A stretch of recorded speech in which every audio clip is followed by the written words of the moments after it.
What do you do when you have holes on your drywall that you want to fill in and repair, but you have a textured wall?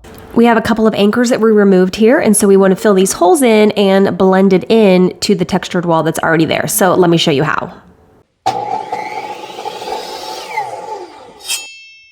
Luckily, we can add that texture back, and I'm going to show you how to do it using the DAP Quick Repair Wall Texture. Now, I'm using the Knockdown because that's the type that's on this wall. They also offer orange peel and popcorn options, and you can use this on both the wall or the ceiling.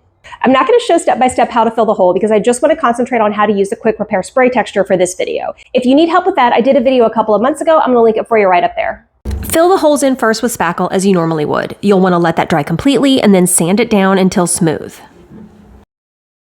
Now, it's a good idea to take some cardboard or something and practice with this before you use it. But before we do that, let's get the can ready. So you want to turn it upside down and give it a shake. Once you start hearing the marble inside, shake it for a good full minute.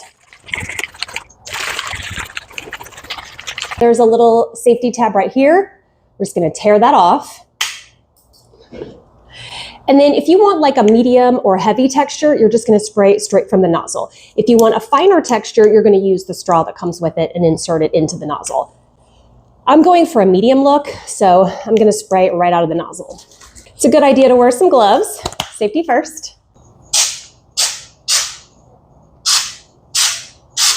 Practice spraying back and forth in short bursts, and it should end up looking something like this. Good idea to have eye protection too, that way this doesn't ricochet off the wall and get you. Let's spray. But first, move anything out of the way, cover anything on the floor. Hold the can about 12 to 18 inches away from the wall and apply back and forth using short, quick bursts.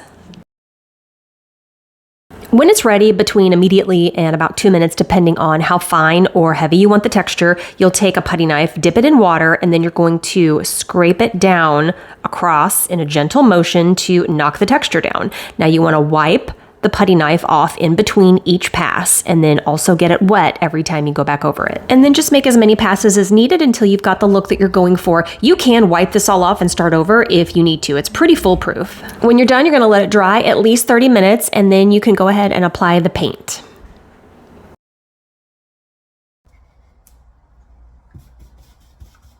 And that's all there is to it for a seamless drywall texture repair. Now we've got those holes filled in, and you can't even tell where the original holes were now. It blends into the wall so perfectly.